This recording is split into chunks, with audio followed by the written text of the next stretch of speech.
Bonjour à tous, bonjour à toutes, bienvenue dans ce nouveau podcast de QIBasket.net. Aujourd'hui on fait les brackets, puisque la saison, enfin le bracket pardon, la saison régulière est finie. Il y a eu du suspense jusqu'au bout, donc ça c'était plutôt cool. Et donc bah, c'est l'heure de faire un petit peu l'analyse des futures confrontations des playoffs. Donc on va essayer de faire ça de manière calme et sereine, sans se gueuler dessus. Donc pour ce faire, il y a Tancred, Émile et Flo qui sont là ce soir. Bonsoir messieurs. Salut. Bonsoir. Bonsoir. Donc on va attaquer directement avec la conférence Est. On va pas perdre de temps, ça ne sert à rien. Donc le premier match qu'on va regarder ensemble, eh bien c'est le premier, les Toronto Raptors contre le huitième, les Washington Wizards. Assez bizarre de les retrouver aussi bas, hein, surtout quand on annonçait une équipe beaucoup plus forte en début de saison. Mm. On va commencer par, allez Émile, donne-nous un petit peu ton avis, d'abord sur la match-up, etc. Et ensuite, tu nous donnes ton prono. Déjà, ouais, c'est étonnant de voir cette série-là, puisqu'on attendait clairement les Wizards au-dessus, mais ils ont fait une saison très inconstante, très irrégulière. Ils nous ont déçus un peu partout, quoi. Et puis, Dunwall a été blessé, il faut le dire aussi. C'est aussi ça qui fait la beauté de cette match-up, enfin de cette série, c'est qu'il y a deux backcourts All-Star qui s'affrontent. Donc, DeRozan et Laurie pour les Raptors et Bill et Wall pour les Wizards. Même si Wall n'a pas été All-Star cette année, ils ont le niveau. Donc même si c'est 1.8, c'est vraiment une belle série, je pense, qui promet, puisqu'il y a deux belles équipes, et puis c'est des effectifs pardon, assez complets. Ouais. Bon, pour moi, je pense je vois trop, je vois les Raptors gagner, je le dis direct. Je trouve qu'il y a trop de bons points entre guillemets pour eux. Donc déjà, il y a l'avantage du terrain, bien sûr, donc, évidemment. Sachant qu'ils sont très très bons cette année à domicile, au Canada Centre. Ils ont un meilleur banc. Ils ont un meilleur banc, même si qui score un peu moins peut-être, qui défend très très bien et qui est bon à l'intérieur, notamment avec Sekai et Poltel. Et puis, avec une saison pareille, ils n'ont absolument pas le droit de se rater cette année en playoff, comme ils ont pu le faire les années précédentes, choke totalement, ou douter, comme ils ont fait l'année dernière contre Milwaukee. Ils doivent prendre les choses en main, et ça passe par une qualification contre les Wizards. Ok, ton score? 4 de Raptors. 4 de Raptors. Floro. Florestan, pardon. Pas de souci. Comme disait Emile, et comme tu dis aussi, Stuff, c'est assez surprenant de voir Washington si bas. Mhm. La saison n'était pas forcément extraordinaire. Cependant, je pense que dans les playoffs, ça va être sympa de voir ce match-up. Je pense que John Wall va se réveiller. Bon match. Après, de là, ce que ça gagne la série, je pense pas. Pour moi, Toronto est vraiment beaucoup, beaucoup trop fort, comme disait Emile, sur le banc, à domicile. Il y a quand même beaucoup de détails qui viennent un petit peu pareil. Je vois Toronto gagner face à Washington avec un score 4-2, ouais, pareil. On peut avoir 4-2. un John Wall et un Bradley Beal qui peuvent s'énerver. À domicile, par exemple. Ouais, tout à fait, tout à fait. Ok. Tancred. Bon, je vais rejoindre mes compères. Je pense qu'on est bien parti sur un 4-2. On va effectivement avoir une opposition de style au niveau des backcourts. Il y aura un rôle à jouer pour les intérieurs pour faire le reste du détail. Ça promet d'être assez intéressant. Moi, je dirais plus ouvert. Après, je pense que là, on en a parlé il y a un moment dans le dernier podcast. L'expérience de Toronto, on sait qu'elle est là. Je vois mal Toronto choquer au point de se faire zapper. Bah, honnêtement, Il si pourrait ça nous arrive, je vous surprendre, il paye. pourrait nous surprendre. Ah, Attention, il pourrait, il attention. pourrait. Honnêtement, si ça arrive, je vous paye tous le McDo, hein. Ah, Et on enregistre le podcast. ouais, Allez, enregistré, il Washington. n'y a pas de souci. Mais je vois peut-être Toronto faire tu sais, une petite mise en route un petit peu difficile et effectivement, par exemple, lâcher 2 matchs. Je les vois pas passer Comme contre tranquillement. Milwaukee, quoi, en fait, un petit peu. Oui, voilà, c'est ça. Je vois une petite mise en route un petit peu laborieuse, mais qui va se mettre en Mm. place assez rapidement. Beaucoup moins laborieuse que l'an passé contre Milwaukee. Mais je pense que Washington, dans un petit élan de fierté et une volonté de montrer qu'ils n'ont pas été qu'ils n'ont pas été à la hauteur de ce qu'ils devaient être dans la saison régulière, et c'est de prendre 2 matchs. Donc je vote 4-2 également. Il vote 4-2. Ouais, Washington, saison bizarre, très inconstante. Effectivement, John Wall absent. Mauvaise ambiance dans le vestiaire avec de la friture justement entre Wall et Gortat, par exemple. Euh, Oui, ça risque de jouer, effectivement. Ces petits Ouais, détails-là, ça rate pas. ça a joué déjà. Donc, si la série commence à se tendre un petit peu, s'ils commencent mal et qu'ils prennent par exemple 2 tôles, ça peut réveiller ce genre de truc. Maintenant, il faut bien aussi peser le pour et les contre. C'est des mecs qui n'ont pas eu l'habitude vraiment de se foirer à mort dans les vrais grands rendez-vous, c'est-à-dire en playoff. Je parle pas des gros matchs, par exemple, pendant l'année qui sont foirés, mais en playoff, j'ai pas souvenir d'avoir un Wall et un Bill qui se trouent complètement, par exemple. Alors que de côté de Mhm. Toronto, c'est plutôt l'inverse. J'ai pas vraiment souvenir de Ouais, les avoir C'est vus Toronto gérer qui à fait mort. peur. Donc, il y a aussi le fait que, par exemple, Washington a quelqu'un pour défendre sur DeRozan. Alors que de l'autre côté, il n'y a pas vraiment quelqu'un pour défendre sur Bill, par exemple. Tu vois. Ah non. Donc, et ils peuvent très bien, par exemple, mais je trouve, le match contre les Cavs, par exemple, de Toronto, tu vois DeRozan qui est complètement absent. Il fait quelques stats et tout, mais c'était assez facile de le doubler et de le choper en défense et de l'empêcher de Mm. créer, comme il a l'habitude de faire, ses propres shoots mi-distance. Donc, il n'y a pas il y a pas ce problème-là côté Washington, en fait. Par contre, Mhm. pour remédier un peu à ça, je trouve qu'au niveau des coachs, Dwayne Casey, on l'a vu en début d'année, enfin par rapport au début d'année, il a trouvé comment changer les choses et enfin, trouver des solutions, Ouais. chose que Scott Brooks n'a pas vraiment fait. Donc ça peut jouer aussi. S'il voit que DeRozan est Après, en galère, il peut trouver un système, quelque chose après, comme t'as ça. toujours le problème des joueurs. Si t'as pas les joueurs, t'as pas les joueurs. Parce Non, que ça c'est sûr. moi, je veux bien tout ce que tu veux, mais tu mets qui sur Bill? Ah non, non, non, non, mais ça en défense, Voilà. sur le point défensif, c'est clair. Mais Donc, essayer de trouver. et à voir. Je t'avoue, je suis tenté par l'upset. Ah oui, Oh, oui, oui, oui, je suis D'entrée de tenté. jeu, Je suis non, tenté. mais tu dis ça parce que tu veux ton McDo, mec. Laisse, Bah, arrête. c'est clair. Là-dessus, on est bien clair. Mais je veux dire, d'un point de vue purement basket, hein, non, c'est une possibilité pour moi. Parce que je trouve que Ah, Toronto, vraiment, en playoff, c'est un autre délire. Et on en avait déjà parlé quand on avait refait une petite simulation de bracket. On se disait, ouais, mais Toronto, on ne sait pas ce qui nous attend. Ok, on a vu la régulière, très bien. Boban, Van Vliet, Poeltl, etc. Très bien. Mais est-ce que ces mecs-là, en PO, ils vont avoir les épaules pour tenir face ah bah aux ça gars en c'est la face? question. Voilà. ouais, c'est ce que Est-ce j'allais que dire. Autoporteur va faire autre chose que ce qu'il a fait pendant sa saison, par exemple, tu vois? Parce que s'il se met à shooter à 3 points, ça va être aussi un autre problème à gérer pour Dunkezy. Donc, Mm. Et on le C'est voit. clair que au final, Washington, le facteur principal, ce serait pas le banc, réellement. Si, bah, Après, Washington a si, plus de moi, factor pour, X en enfin, fait, capable de scorer, alors que la seconde unité de Toronto c'est plus de la défense, mais Washington a plus de factor X quoi. ouais, c'est ça. En fait, je crois que on sait, pour les deux équipes, on sait pas vraiment les jauger sur la régulière. Parce qu'il y a le passif de Toronto d'un côté, et de l'autre, tu sais que Washington, il y a eu beaucoup de problèmes et que ces mecs-là, s'ils commencent à marcher tous ensemble dans la même direction, ça va être très compliqué aussi. Donc, c'est- moi, je vais mettre 4-3 Toronto. Voilà. Je vais mettre 4-3 Toronto. Ah, pas Mais d'upset finalement. non, mais je pense que c'est une série où tu peux avoir tous les scores envisageables. Si un mec vient me dire mhm. c'est 4-0 Toronto, je vais dire ouais, c'est possible. Si un mec me dit c'est 4-0 Washington, je vais dire bon, calme-toi. Mais, il me dit un 4-2 Washington, pourrais y croire, tu vois. Parce que c'est des équipes ouais, voilà, qu'on n'a pas su sentir en saison régulière. Et alors, pour finir sur le truc de coach que je disais tantôt, Dwayne Casey, ok, il a fait jouer son banc, il a la chance d'avoir des mecs qui avaient la dalle, et pour une fois, il leur a fait confiance. Maintenant, ça reste Dwayne Casey.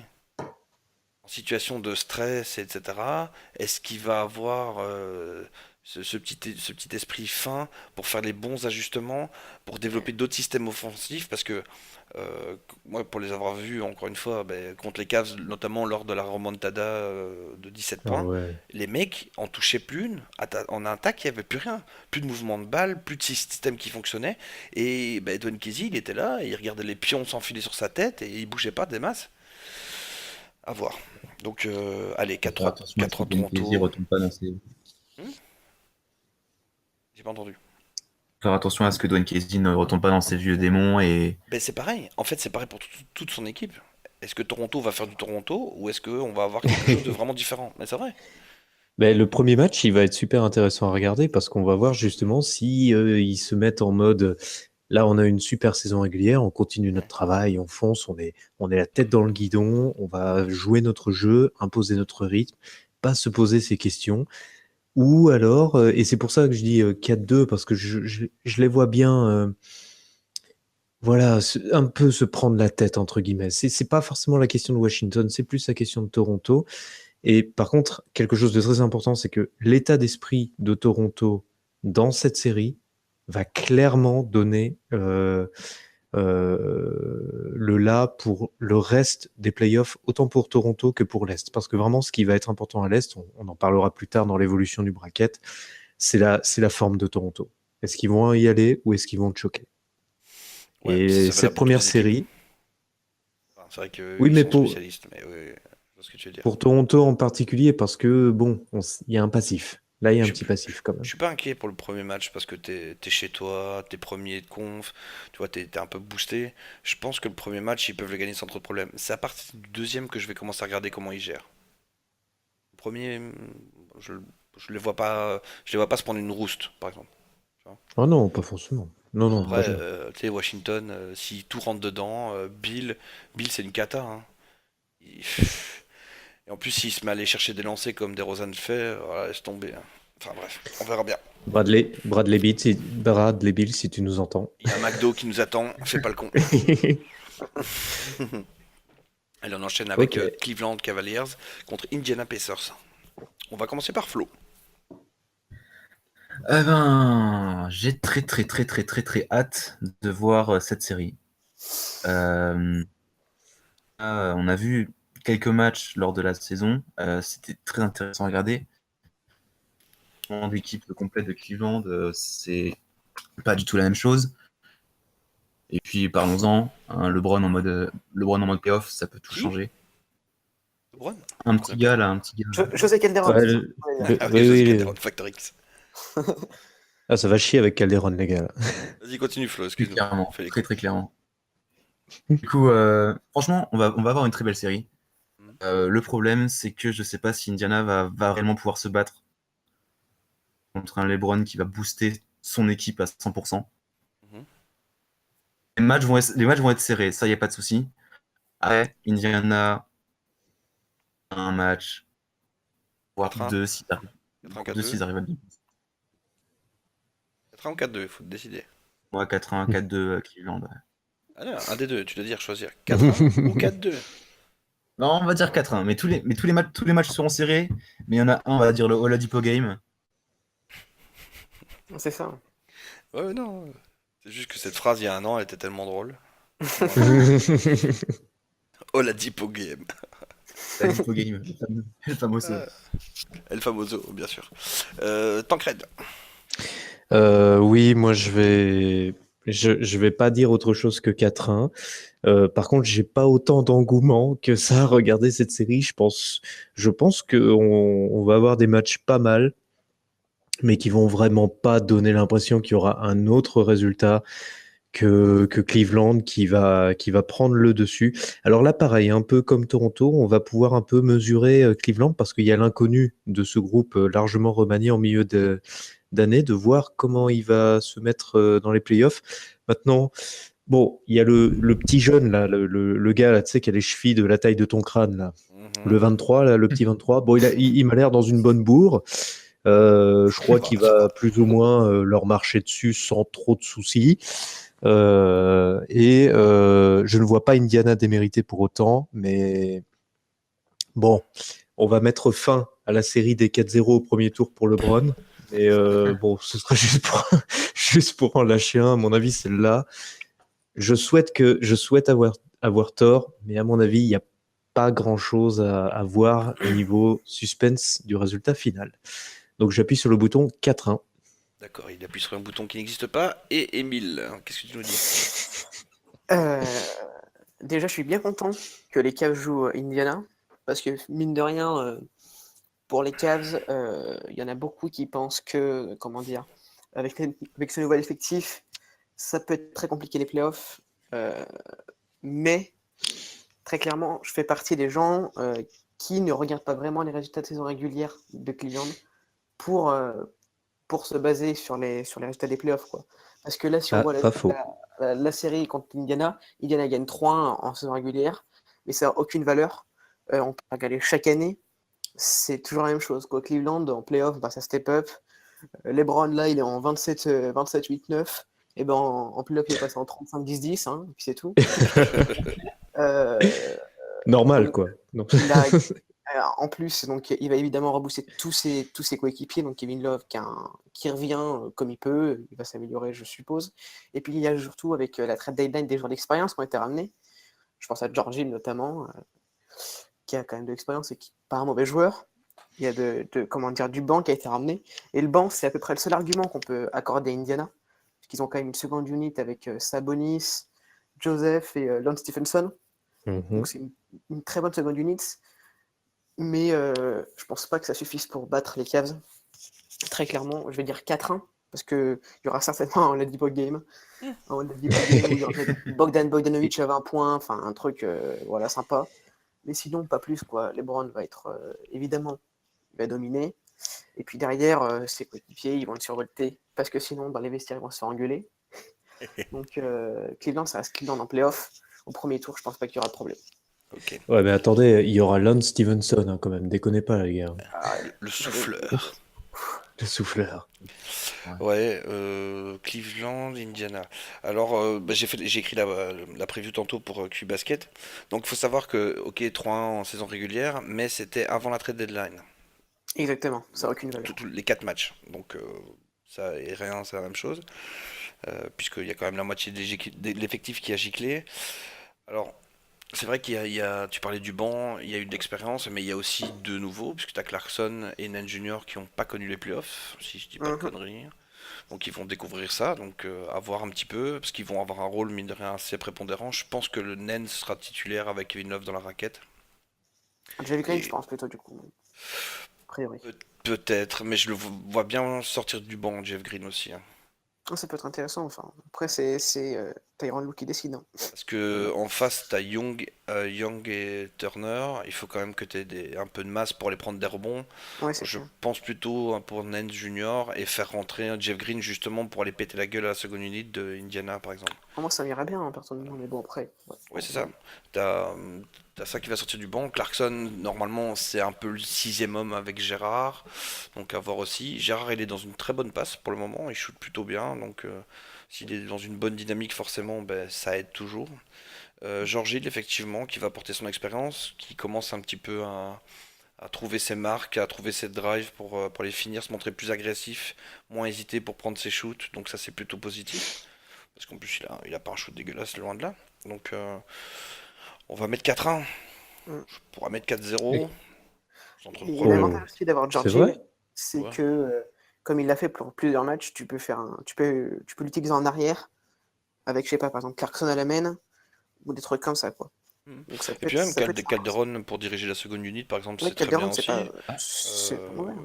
Parce que Clarkson en meneur, comme il a fait pas mal de matchs, je trouve que c'est con, parce que c'est un croqueur de l'espace, donc il voit jamais la passe à faire. Mais par contre, tu le mettrais avec un petit Calderon à côté de lui, ce serait pas mal. Ce serait pas Mm. mal. Ouais, En il y a plusieurs face, Et options, hein, puis, parce que dans l'effectif, il y a pas mal d'options. ouais, il y a beaucoup et d'options puis, du Même côté pas de de Cleveland. Ouais. la Dipo Game. non. Je sais pas s'il sera le Depot Game, mais en fait, je me rappelle de la série de l'année passée. Enfin, pour vous dire à quel point LeBron, c'est. Voilà. Je crois que le premier match à Indiana, ils sont menés genre 26 26 points, un truc dans le points. genre, ouais. Ouais. Ouais, c'est ça. Ouais, c'est Ils vrai. bench Kyrie Irving et Et Kevin c'est Love qu'on a tout le oublié. quatrième quart-temps. C'est qu'on a oublié que c'était LeBron en C'était pas playoff. une grande Et, game, c'était une grande série, en fait. et le mec revient. Alors, il y a eu très peu d'écart dans chaque match, très peu de points d'écart, mais c'était Ouais. 4-0. Ah, tu penses Donc, qu'il y aura plus d'écart ou moins d'écart? Il y aura plus d'écart, là, quand même. je pense qu'il y a plus d'écart parce que c'est deux équipes d'attaque qui aiment bien jouer vite, qui aiment Ouais. pas trop se prendre la tête en défense. Mhm. Maintenant, ça reste les playoffs, donc t'es quand même plus attentif à ce que tu fais. Mais pas spécialement plus d'écart. Un peu plus, mais pas une grosse différence. Je pense pas qu'il y aura des blowouts ou des trucs comme ça. Non. Mais je vais quand même Je mettre suis 4. content de voir, je suis content de voir Larry Nance en playoff pour la première fois. Ouais, Ça va aussi, être ça peut être sympa. sympa. Non, c'est clair. Enfin, là, Surtout pour ce le qu'il a moment, fait. il faudrait qu'il réapprenne à mettre la balle dans le cercle parce que c'est un peu chaud là.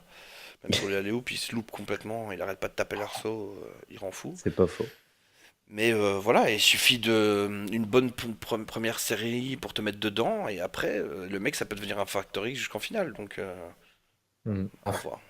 L'avantage, c'est Ce ça, serait c'est qu'il y a un groupe qui est bien expérimenté, on va dire, sur le 5 de départ. Même Bah, venant c'est du assez, banc, ouais, t'as c'est quand assez même de mélangé. l'expérience. Et après, Expérience, c'est la vie. tu gardes un peu de jeunesse et un peu de fougue, on va dire, pour, de temps en temps faire un peu des trucs un peu plus exceptionnels, pardon. Mm. Right, on passe aux Sixers contre le Heat. Et on va commencer par Tancred. Oula, tu me prends de court là. C'est comme ça. Les Sixers en playoff, les mecs, hein. Les Je Ouais, les Sixers avais ça en mis. c'est playoff. putain, Je les ai mis 8e. Troisième. génial. Moi, Et je les avais mis aussi. troisième. Et troisième. Excusez du peu. Foutu back-to-back. Là, c'est trop bien. Je suis hyper en mode hype.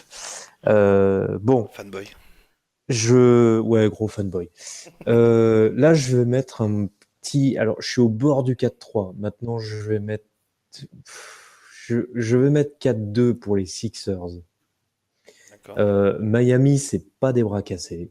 C'est un groupe qui est bon, qui a quand même un peu plus d'expérience, qui a quand même des gars comme Hassan Whiteside et Monsieur Dragic, qui vraiment m'a fait rêver pendant l'Euro dernier. Là, c'était vraiment génial à regarder. Bon, je vais dire 4-3. Je dois faire un choix. Mhm. Euh, on est bien d'accord que les Sixers vont récupérer Embiid, à moins que je me trompe, Au deuxième match, normalement, à peu près. au deuxième match. Normalement, c'est prévu pour le deuxième match. C'est ça. Donc c'est un groupe qui a montré qu'il pouvait continuer à gagner les matchs même sans Joel Embiid. Maintenant quand il va revenir, mais c'est un groupe qui a voilà, il est tout jeune, pas 100% d'expérience. Maintenant il y a tellement de talent dans cette équipe, c'est juste un vrai bonheur de se dire qu'on va pouvoir les voir en playoff. Ça va être dur. Allez, on se dit, ils ont de quoi passer. Une équipe du Heat qui sera coriace, qui sera pas facile à éliminer enfin, aussi Ce sera pas rapidement. facile. Voilà, ce sera pas facile. Et voilà, je vote 4-3, sachant que on n'est Je pas à fais le 4 l'abri. Oui, mais je vote, c'est ma coutume. Appuie sur le bouton. J'appuie sur mon bouton. J'ai des boutons imaginaires et je vous emmerde. Voilà. Et non, puis n'oublions pas, évidemment, Dwayne Wade qui sera là et qui ne va pas, qui va mener le hit et qui va le rendre encore plus difficile à passer. Donc, je vote la fougue, je vote la jeunesse, je vote la hype et je vote les Sixers, mais le hit, ça va pas être facile. Ok. Émile. C'est pour moi l'affiche la plus palpitante à l'Est, très clairement. Parce que, comme a dit Tancred, c'est assez indécis finalement. Et pour plusieurs raisons. Déjà, on n'a pas parlé, mais il y a les coachs. Ça va être un très bel affrontement coaching. C'est deux très belles défenses aussi. Deux des meilleures défenses de la ligue. Donc ça va peut-être Ah pas oui. forcément scorer, mais ça va être assez intense. Et un autre truc qui pour moi est très important aussi, c'est l'affrontement donc à l'intérieur, parce qu'il y a quand même Whiteside en face. Mm. Whiteside, il peut faire des 20-20 quand il est en forme. Voilà. Et pour moi, l'enjeu de Miami, donc Embiid ne va pas être là au premier match. Il faut vraiment que Miami, donc surtout Whiteside, profite de l'espace qu'il y a dans la raquette. Bon, il y a quand même des gens, mais il n'y aura pas Embiid, donc il faut en profiter pour prendre ce game one. C'est vraiment quelque chose d'important, je pense, puisque derrière, tu mets Philadelphie dans une mauvaise passe, dans une mauvaise posture, voilà. S'ils le font pas, ça va se compliquer, parce que le momentum sera pour Philadelphie, et Embiid reviendra. Et Embiid, autant dire que le process, c'est lui, et le process en playoff, ça peut être une très très sale.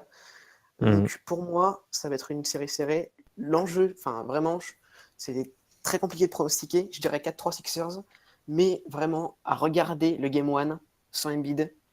Si Embiid est là, bon, ça change tout, mais sans Embiid, le Game 1 peut être vraiment changé de la série, je pense. Mm. Ok. Flo.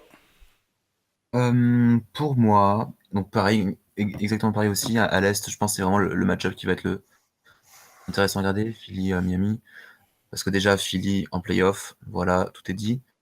Je pense aussi partir sur un 4-3, non, même sur un 4-2, je pense. Ce qui va jouer énormément, ça va être la confiance. Comme tu l'as dit, Emile, le premier match va être très important à prendre du côté de Hassan Whiteside. Je pense qu'il va le prendre. Mais derrière, je vois bien Philadelphie se réveiller. Même s'ils ont manque d'expérience, ils peuvent vraiment surprendre. Mais vraiment, je pense que ça va jouer ensemble. Ça va pas faire beaucoup d'erreurs du côté de Philadelphie. Où, bah, il y aura pas Embiid et Hassan Whiteside va faire un massacre dans la raquette. Les autres, je pense que Philadelphie sera en charge de mener les autres games. Un 4-2 pour Philadelphie contre Miami. Ok, Mhm. alors, qu'est-ce qui est important de cette série? Emile l'a très bien dit, le premier game, c'est un must-win absolu pour Miami.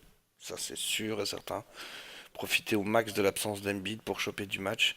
La deuxième chose, c'est le comportement de Whiteside et sa mentalité. Parce que il peut être tellement bon et tellement casse-bonbon en même Tellement temps petit. quand tu vois qu'il a pas Mhm. envie. Il rend fou. En plus, il a eu des déclarations Mm. fin de saison Avec son en coach. attaque directe avec le coach. Il s'est pris une amende. Enfin, Whiteside, s'il arrive à la boucler et à se dire ok, je joue en équipe et je donne tout ce que j'ai, ça peut vraiment être très chiant. Parce que Embiid va être obligé de shooter de loin, il a du shoot, c'est pas le problème, mais ça reste pas sa qualité première. Après, c'est un intérieur très technique, donc il peut passer un Whiteside, mais ça reste quand même un gros épouvantail devant l'arceau. Côté Philly, je ne sais pas qui va défendre Ben Simmons, parce que ça m'étonnerait que ce soit Dragic, vu la différence de taille, mais ça va être un vrai problème pour la défense du 8. Bah après, Après, Simone, ça fait un énorme shoot, donc ça c'est un ouais, avantage c'est aussi. ça. Je pense que Paul Sotra, il est malin, il va essayer de faire en sorte d'avoir un mec qui est assez grand et assez rapide sur lui en défense et il va mettre Dragic sur quelqu'un d'autre. Les shooters de Philly, surtout ceux qui viennent du banc, il faudra qu'ils soient au point, forcément. On pense aux vétérans, Bellinelli, pardon. Et Il y a Reddick Mhm. dans le 5 aussi, il faudrait qu'il soit chaud. Covington. Covington, Covington, etc. Enfin bref, les Eh, artificiers, il faudra qu'ils soient bien réveillés. Après, là où Miami a la plus grande chance, c'est sur la gestion des fins de match. Parce que j'ai vu quelques fins de match des Sixers qui étaient un peu serrés et ça tournait au n'importe quoi. Vraiment n'importe mhm. quoi. Notamment un match contre Miami, je pense. Et donc du coup, dans ce cas-là, moi, les gens qui me parlent de bataille de coach, je vois pas vraiment où elle est parce que Spoelstra est vraiment au-dessus de Brett Brown. Brett Brown, il a la chance aussi d'avoir des super joueurs avec lui. Euh, et Surtout défensivement, qui travaille bien Brett Brown. ouais, Après, mais Spoelstra en attaque, qui fait vraiment la Spoelstra différence. en attaque sur les systèmes et tout, en Là, sortie de c'est temps mort, c'est voilà, c'est le incroyable. carnage. Donc, si Miami arrive à rester au contact avec Philly jusqu'au fin de match, ça peut choquer les fins de match du côté de Philly. C'est une possibilité. Déjà parce que Et il l'équipe y est a jeune. le leadership de Wade Oui, aussi bien dans le sûr, c'est ça. Il y vestiaire. a, il y a Wade aussi en playoff. Rappelez-vous comment la série contre Toronto, contre Charlotte, il y a 2 ans, je crois.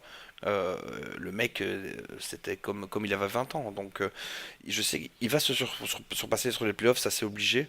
Surtout qu'il revient en 8 en plus. Donc, il va revivre Ah ouais. des soirées de playoffs avec son club de cœur. Donc, voilà, je pense que D-Wade, ça va envoyer du bois. Mm. Donc, Et qu'il prend un ça peu le va rôle de être. Waiters, qui est pas là, donc il peut prendre plus de responsabilités en fin de Ouais, c'est match. clair. C'est clair. Et ils ont un collectif aussi, une bonne défense qui étouffe bien. Si Philly arrive pas avec des super bons systèmes et un collectif qui tourne, franchement, faire les hero balls contre eux, même Ben Simmons avec sa taille, Non. ça va être compliqué. Ça va être compliqué. Mm. Donc c'est vrai que c'est une match-up très intéressante. Et puis aussi, ce qui sera important pour Miami, c'est de casser la série de victoires de Philly. Parce que là, ils sont sur 16 d'affilée, je pense. Si tu prends le 16, ouais. premier match aussi chez eux, tu stops ça. Et donc tu obliges les mecs à Mm. repartir à zéro et de se dire, bon ben ok, on vient de se manger un taquet, là on sent que c'est les playoffs, ça joue à notre niveau, il faut qu'on augmente notre niveau de jeu au-dessus. Donc Pour le score,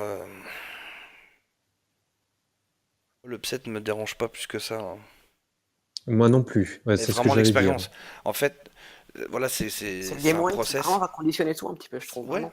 quelque part, ouais. C'est un process et peut-être que le process, c'est juste de prendre l'expérience, de prendre ces matchs-là en playoff contre une équipe ben, qui a l'expérience, qui a un gros collectif, qui a un gros coaching. Ah, C'est toujours bon à prendre, comme vous s'ils perdent au vous final. m'embêtez, mais, je mettrais bien 4-3, ça c'est sûr. Allez, 4-3. 4-3 Miami. Ah, je m'en fous, tant pis. Oula, ouais.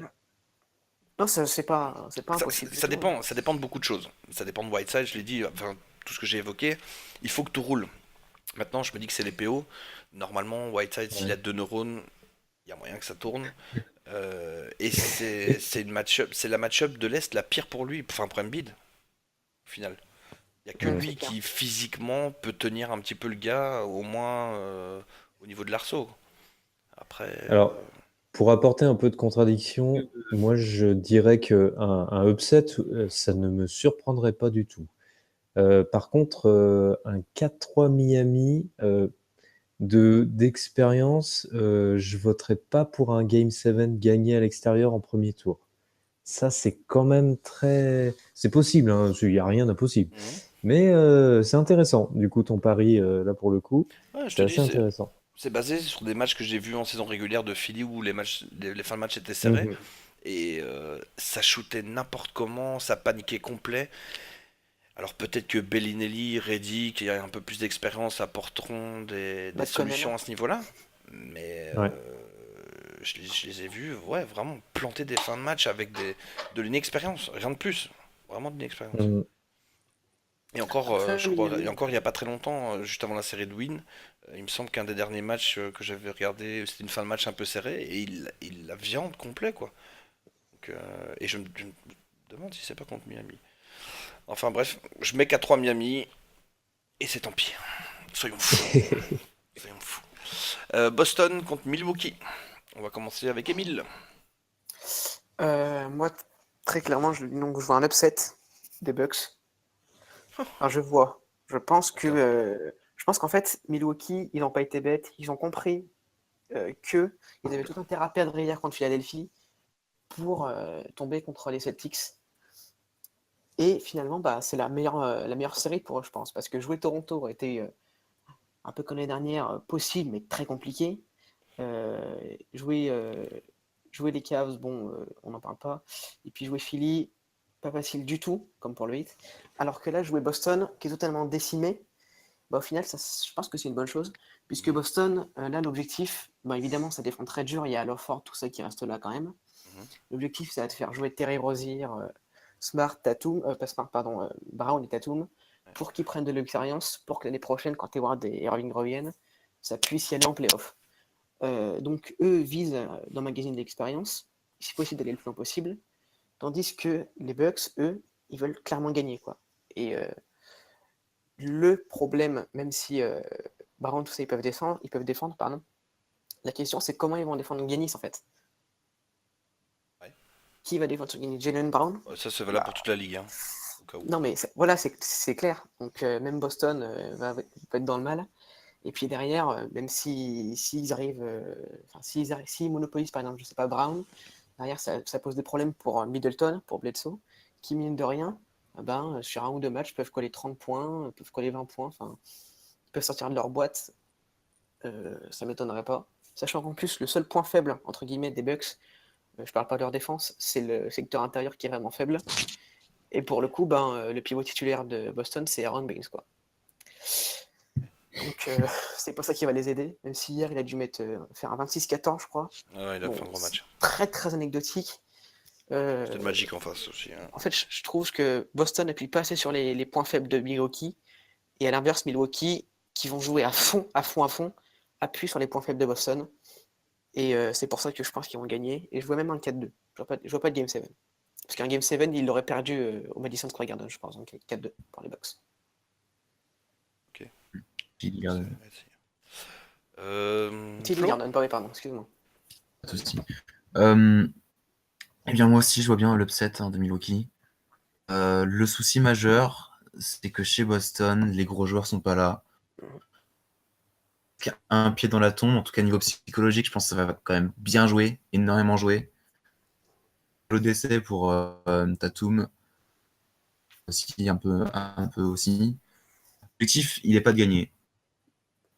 Gagner, il est de expérience. Donc, ça va se battre pas tant que ça. Tu Et je commences à, pense que Milwaukee, tu commences à bugger pas mal là, sur ta connexion.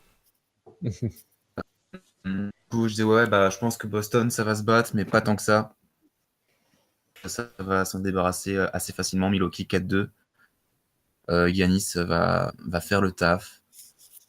C'est vraiment le manque des superstars qui va faire mal à Boston psychologiquement. Je pense qu'ils sont déjà prêts à accepter la défaite. Il manque plus qu'à asséner le dernier coup. Mhm. Et je pense, Et tu penses que ça a coupé, on t'entend plus. je pense que Boston va se prendre ce dernier coup de Giannis en pleine face. Par contre, si Giannis n'est pas au rendez-vous, la série est pas la même, C'est vrai. clairement. Tancred. Là, mes boutons imaginaires s'affolent un peu. Là, pareil, je veux dire, allez, on va apporter un peu de la contradiction. Boston, bon là, ils se sont pris un genre de signe indien sur la tronche. Ça en est devenu désespérant. J'en parlais sur Twitter de temps en temps, le fameux signe indien des saisons 2012-2015, là où tu avais un blessé pour toute la saison, toutes les semaines, là, c'était un truc de fou. Mhm. Pff. Smart est censé Après, revenir, non? de quoi? Smart, sa saison est finie ou pas? Je vais vérifier, attends. Vas-y. Pas sûr. Vas-y, Faut Tancred. vérifier, mais après, en fait, ce que je vois, c'est que Boston, malgré tout ça, bon an, mal an, ben, ils ont quand même réussi, bon, ben, assurer la Ah fin de ouais. saison, gagner des matchs, pas finir de manière catastrophique. Alors, c'est sûr que Boston ira pas loin dans ses playoffs. Maintenant, je me dis que, tout comme les Spurs, même avec beaucoup d'absents, ils sont capables, avec un collectif fort, là, clairement, c'est vraiment ce qui a été génial de regarder chez Boston cette année, c'est la force de leur collectif, l'unité qu'il y a dans le groupe. Je pense que, et parce que vous avez aussi voté que les Bucks passeraient, eh bien moi je vais proposer un avis où les Celtics passeraient, avec effectivement un Giannis qui serait au rendez-vous, mais pas forcément tout le temps, un groupe qui est un peu moins soudé que les Celtics. Et dans ce cas-là, je voterais plus pour un 4-2. Allez, j'ai trouvé mon bouton imaginaire, je vais dire 4-2 pour les Celtics, mais clairement, ça n'ira pas plus loin pour Boston après. Juste, Marcus Smart, s'il revient, il pourrait revenir pour un Game 7 éventuel. D'accord. Ce qui changerait Oula, beaucoup de ouais. choses. Voilà. Euh, Alors, ouais, Boston a certes perdu Kyrie Irving et Gordon Hayward. Bon, Gordon Hayward très tôt. Même après la blessure de Kyrie Irving, Boston a continué à gagner et des matchs compliqués en plus. Ça faut pas l'oublier non plus. Milwaukee derrière, je trouve que ça manque d'un leader en fait. Je sais que Giannis Mm. l'est en niveau stat, mais en playoff, il faut aussi un mec dans le vestiaire qui est leader. Tu vois, un vrai franchise qui dit à tout le monde, bon voilà comment on va faire ça, ça, ça et ça va bien se passer. J'ai pas l'impression qu'il y ait ça à Milwaukee, et c'est le genre de truc qui peut leur faire défaut en playoff, comme ça leur a fait défaut en playoff l'année passée finalement. Quand tu regardes la physionomie contre Toronto, bah, c'est ce qui leur manque. C'est d'avoir un bonhomme qui embarque tout le monde, autrement que par les stats. Sur la match-up des coachs, bon, voilà. Euh, je vais quand même mettre Milwaukee au talent, mais Boston qui arrive avec le couteau entre les dents, avec rien à perdre surtout. Donc, ça qui est bien pour eux, c'est qu'ils n'ont aucun calcul à faire. Ils peuvent y Ouais. aller à fond, justement pour que les rookies prennent de l'expérience ou les sophomores prennent de l'expérience. Donc, Bah, effectivement, c'est ça, hein. il faudra voir ce que Jalen Brown et Jason Tatum sont capables de produire réellement en playoff. Ça, c'est une chose. Alors Ford, bah, il va Mhm. falloir qu'il score, il n'y a rien à faire, et il faudra qu'il s'impose un petit peu dans la raquette, parce qu'il n'a pas une opposition dingue, mais elle sera quand même là. Donc,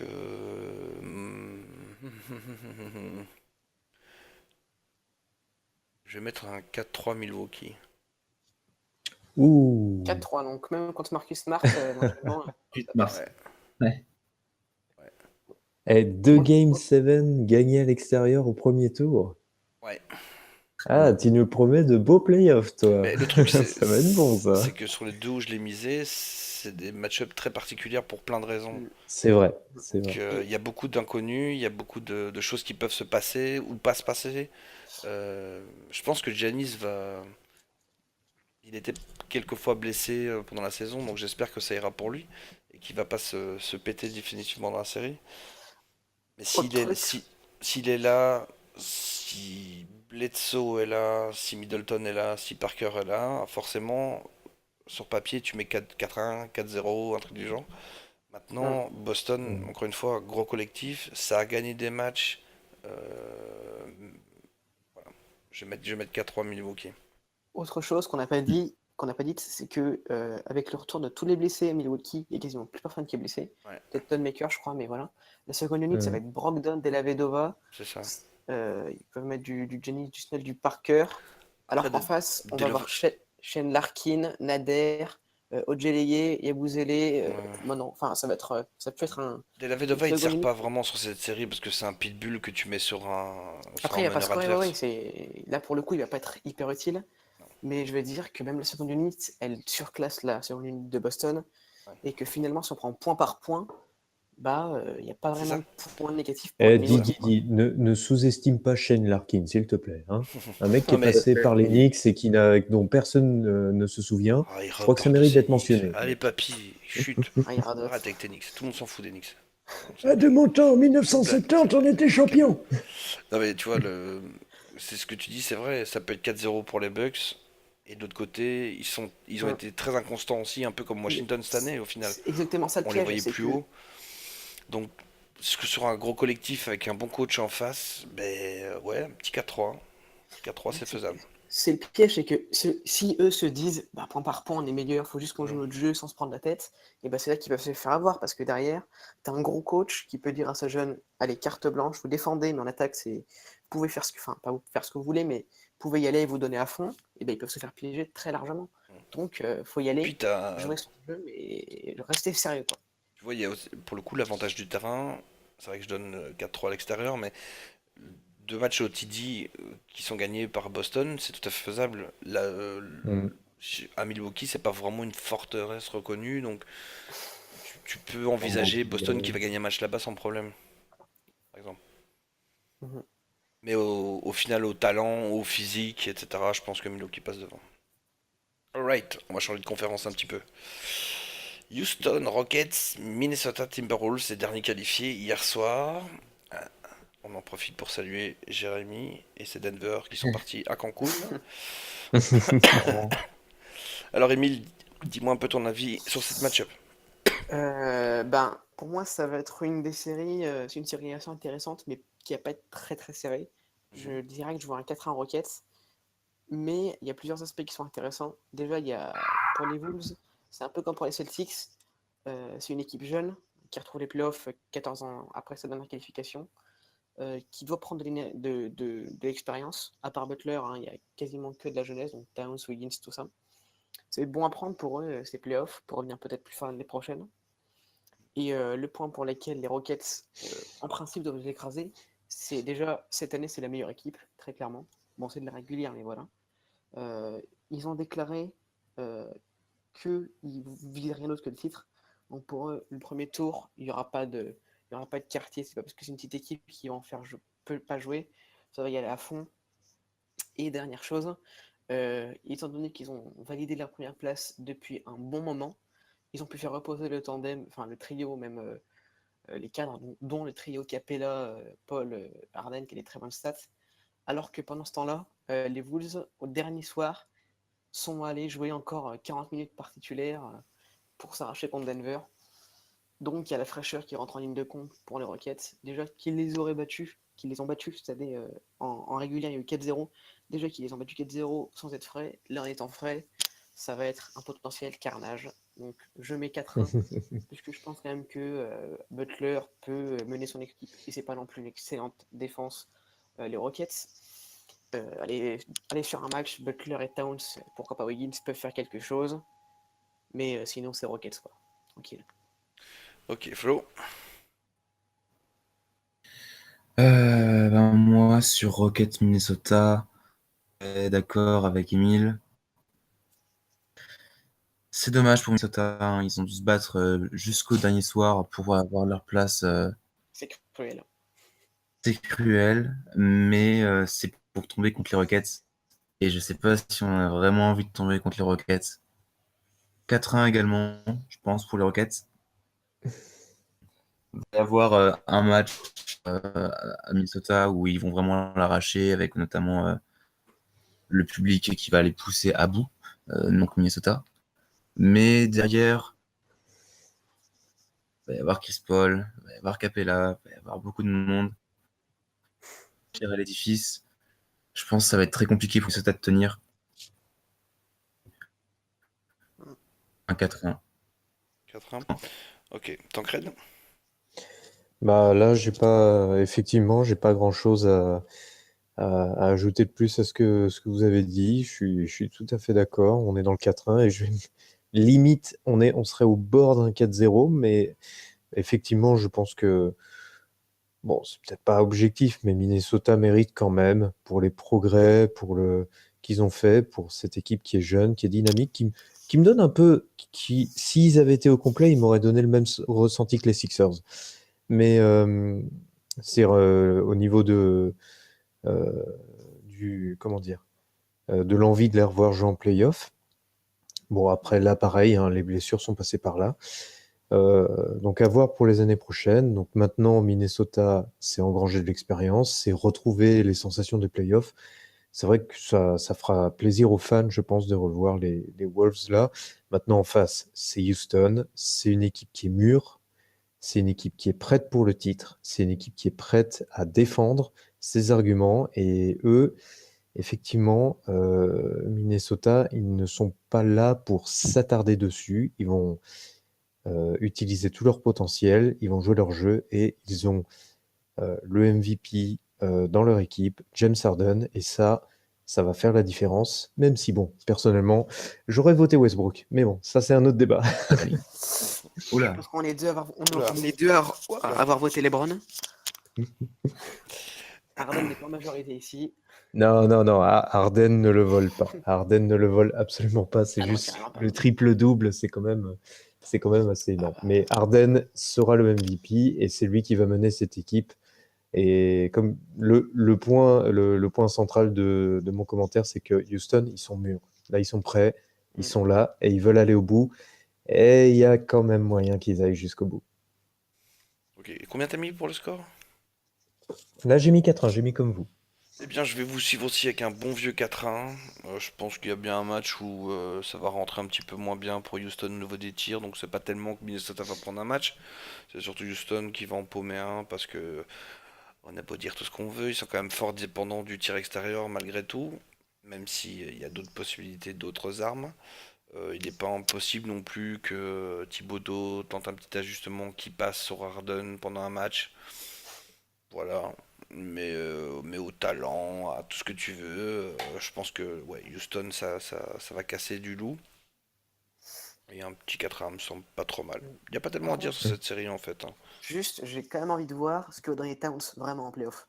Contre Ouais. Capella, ça peut vraiment être une match très intéressante. Parce que Capella, cette année, il s'est affirmé comme un pivot de premier choix quand même dans la ligue, mine de rien.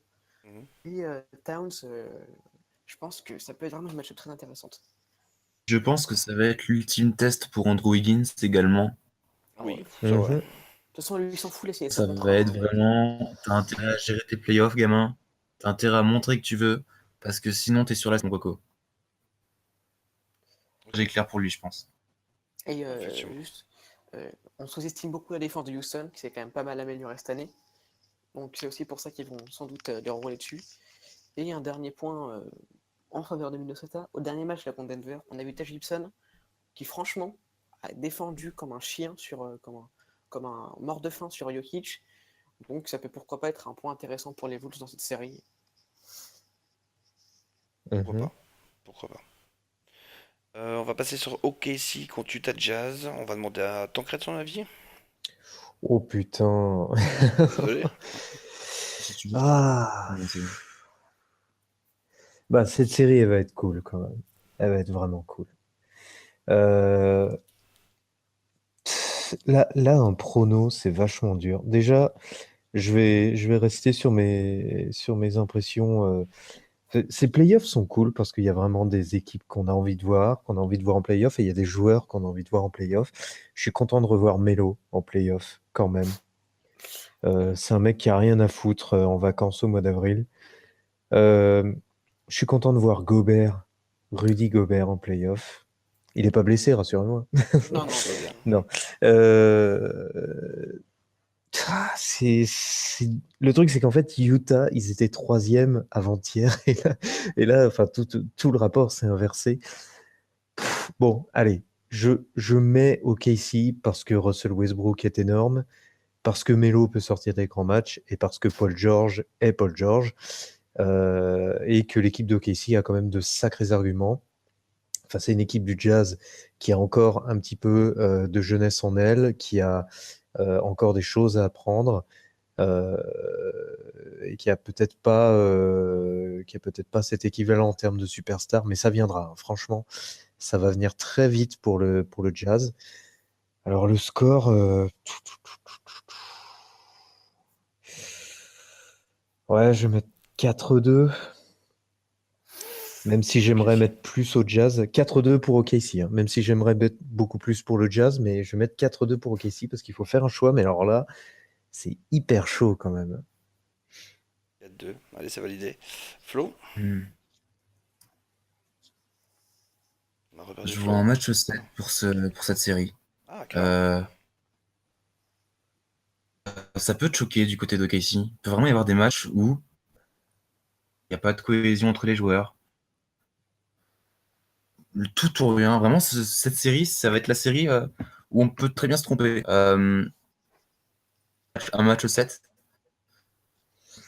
Moi, j'aimerais voir Utah sortir de ce match-up. Mais j'aimerais voir Utah vraiment sortir.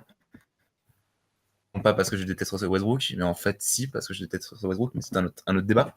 Euh, je pense que Utah peut faire le taf en 7 matchs, mais après, euh, on extrapole, il roule dessus. Ça peut se battre pendant On cette te perd série petit à et petit avec forcer ta le match connexion. 7. Je pense que ça peut forcer le match 7, et même si après, ils vont se faire rouler dessus, malheureusement. Ok. Qui l'emporte, t'as dit? J'ai pas Il met, entendu. il met 4-3 Utah, c'est ça? Ah, 4-3 Utah, ouais. Ok, ben, je pensais être une surprise, mais du coup non, je vais te suivre, hein. 4-3 Utah pour moi aussi. Allez. Et ouais. Mhm. Donc il y a le Sixers Heat qui était pour moi très séduisant à l'Est, mais plus belle affiche, enfin la plus belle série du premier tour, c'est ce match-là, c'est Thunder Jazz, parce que on a quand même des monstres, hein. Il y a Westbrook, évidemment, quand qui dit Westbrook dit spectacle. Il y a Mitchell qui est à voir jouer, c'est quand même un plaisir parce qu'il a une palette Ah oui. offensive dingue. Et puis en fait, quand on compare les deux équipes, finalement les saisons régulières sont assez différentes, même si le bilan est assez similaire. Oklahoma, déjà, on les attendait beaucoup plus haut. Par exemple, moi, à la base, je les avais mis deuxième de l'Ouest en tout début de saison. Parce que quand on voit Westbrook l'année dernière, tout seul qu'il avait réussi à faire, on s'attendait à ce qu'avec Paul George et Carmelo Anthony, ils fassent quelque chose de fort. Bon, au final, ça n'a pas pris. Paul George a été bon quand même. Il n'a pas fait une si mauvaise saison. Mais depuis l'All-Star Game, ben, il est plus là, quoi. Vraiment, il est là, quand, je sais pas, par intermittence, quoi. Carmelo, ben, Carmelo, ça, il est pas vraiment là non plus, je trouve. Il y a des fois des matchs où il peut te faire une bonne perf, mais pour moi, c'est pas le joueur qui peut vraiment te changer une série de playoffs. Il peut peut-être influer sur un match, mais pas plus. Alors qu'en face, le Jazz, c'est assez compliqué puisque personne n'attendait cette équipe, surtout offensivement, avec la perte de Gordon Hayward. Au final, Quinn Schneider, qui est pour moi le coach de l'année, c'est un autre débat. Il a responsabilisé Donovan Mitchell, qui est devenu le leader offensif. Le mec, plus de 20 points par match, à peu près 20 points par match. Il a une palette offensive excellente, de la détente, du tir à 3 points, de la pénétration, tout ce qu'il faut. Avec, en plus, dans la carquette, un certain Rudy Gobert qui fait le ménage. Bon, pour le coup, ce sera pas hyper facile face à Steven Adams, mais pour moi, il est quand même largement supérieur. Et puis, le gros point fort de Utah, c'est la défense, évidemment. Depuis que Gobert est revenu, c'est tout simplement la meilleure défense de la ligue. Un pouvoir de dissuasion assez énorme. Donc ça enlève déjà la pénétration, ça devient compliqué. Parce que quand tu veux pénétrer dans la raquette, tu as Rudy Gobert en face, c'est un peu relou. Donc il va falloir se remettre beaucoup plus sur le tir à 3 points. Donc un peu plus de chance, évidemment. Et mine de rien, avec tous les défenseurs qu'ont Utah, c'est quand même chiant, quoi. T'as quand même du Crowder, il défend assez correctement. Ingles, Sefolosha, je crois qu'il est blessé pour l'instant, mais il pourrait Ouais, revenir. non, saison finie pour Stéphane Choix. Saison finie, ok, Plus autant pour longtemps. moi. T'as pas mal de role-players que n'ont pas, je trouve, le Thunder. Donc le Thunder, t'as un 5, t'as un très bon 5, un des meilleurs 5 de la ligue quand même. Mais derrière, t'as Felton, Brewer, Westis, Pat et je sais même pas qui c'est leur pivot remplaçant. Collison, allez. Donc, alors que de l'autre côté, t'as Royce O'Neal, t'as Derek Favors, t'as Crowder, t'as Jerebko, t'as des mecs qui peuvent scorer. Ils savent bien se passer la balle en attaque. C'est ça le truc en fait que je trouve assez intéressant avec Utah, c'est qu'en défense c'est la meilleure équipe et en attaque ils arrivent à se faire passer la balle. J'ai regardé l'autre jour contre les Lakers, c'est assez impressionnant. Ils trouvent assez régulièrement une solution. Il y a même des actions qui finissent par les dunks de Joe Ingles. On peut dire comment c'est assez fou. Donc non, pour moi c'est 4-3 Utah et même pourquoi pas 4-2. Enfin, de toute façon c'est Utah qui passe pour moi. Voilà. D'accord. Eh bien, moi, je vais mettre 4-1 Ouais. au Kessie. Ah oui, Ah je ouais. trouvais qu'on était je trouvais qu'on était quand même Oh. assez dur avec OKC. Voilà. Les gars, à un moment, c'est Westbrook, c'est Paul George, Voilà. c'est Carmelo Anthony en Ouais, face. mais ça c'est ce qu'on s'est dit en Alors, début d'année et au final, oui, voilà oui, quoi. oui, oui, d'accord, ok, Les tout mecs ça, partent très en bien. Mais là, Memphis. on est en PO. Voilà, là, on est en PO. Je trouve que OKC s'est quand même amélioré au fil de l'année, malgré tout. C'est vrai que les débuts ont été très compliqués. Après, ça commence à revenir. Puis Paul George a perdu son tir, puis il l'a retrouvé. Enfin, Et André Robertson blessé, ça a joué beaucoup aussi. Je l'ai pas dit. Robertson a joué, ça joue beaucoup. Maintenant, il y a Corey Brewer qui sera là aussi pour faire chier les gars les gars d'Utah. Même s'il est un peu blessé, je crois. Il va Ouais, ouais, subir des genres d'infiltration pendant la série. Je pense que pour Rudy Gobert, l'une des pires match-ups qu'il puisse avoir, ça reste quand même Steven Adams, parce que c'est c'est relou. quand même costaud. Hein. Niveau Euh, rebond offensif, sur le rebond offensif, à la finition, ça reste quand même pas mal. Sur le pick and roll, c'est très chiant à gérer. En plus, le pick and roll, OKC le tient très très bien. Donc tu peux avoir la meilleure défense, le coach de l'année aussi pour moi. Voilà, c'est quand même trois grosses stars en face de toi et t'as un rookie en face. Alors, je veux Je bien dirais qu'en plus saison que c'est un régulière ça collectif. passe, doit passer contre plein d'équipes, etc. Ici, c'est des matchs à enjeu tous les soirs, enfin chaque affrontement, pardon. Donc, je pense que trouver une solution pour museler Donovan Mitchell, ça va pas être très compliqué. T'as du Corey Brewer, t'as même du Paul George à les mettre dessus si tu Carmelo. veux. Melo dans une moindre mesure. Faut pas Non. oublier que Melo aussi, ça fait longtemps qu'il n'a pas vu les PO. C'est un joueur Ah qui oui, est ça assez c'est. clutch. S'il met dedans, tu peux faire ce que tu veux. Tu sais rien faire contre son jab step. Enfin, c'est une cata. Donc, Mm. non, j'ai sous-estimé Utah en début de saison dans les previews largement. C'est mon gros fail. Maintenant, je veux pas leur manquer de respect, c'est pas ça, mais c'est OKC en face. Voilà, c'est quand même très costaud. C'est quatrième à l'ouest, hein, malgré tout ce qu'on peut dire sur la saison, elle était comme ça, etc. Au-dessus d'eux, il y a quand même pas grand monde. T'as Houston, t'as Golden State et t'as Portland. C'est quand même pas trois équipes de clochards. Donc voilà, t'es quatrième à l'ouest. Je pense que oui, tu peux taper le Jazz 4-1 sans problème. Le collectif peut prendre un match, par exemple le premier à la maison. Mais je pense qu'au final, l'ambiance dans la Chesapeake, c'est quand même un délire aussi. Donc Surtout si y en a un des trois qui commence à prendre feu, ça peut vraiment partir en cacahuète. Tu disais, il faut se remettre au shoot à 3 points. Il y a des shooters, ok, Ah si, oui, non, mais il y a ça. du solide. Donc, oui, effectivement, il n'y a pas de banc. Maintenant, à Utah, c'est pas le pléthore non plus. Donc, ouais, 4-1 ok, si. Il y a débat, hein, c'est clair. Non. Les 2-2, il n'y a pas d'accord. Clairement déjà, parce que ce qui peut vraiment être fautif pour Casey, On t'entend plus, Flo. ça peut On être t'entend, fatal. on t'entend plus, ça coupe régulièrement. C'est Désolé. clair qu'avoir l'avantage du terrain, par contre, ça désavantage, hein, très clairement. Ah, Ne pas avoir battu Portland, Utah, ça te défavorise, quoi. c'est clair. Et eux aussi, ils ont dû cravacher jusqu'au bout. Donc tout le monde dans l'Ouest est un peu crevé. Donc sur l'état de fraîcheur, tu peux pas dire, à part Golden State qui en avait rien à foutre derrière les matchs et Houston qui est pu Mm. reposer, tous les autres sont même état de fatigue. Donc l'expérience aussi, hein, Après, côté OKC. sur l'ensemble, enfin, un truc tout bête, quoi. Parce que là, je vois OKC passer. Maintenant, honnêtement, j'ai plus confiance dans le projet sportif de construction d'équipe de Utah que de KC, hein. Oui.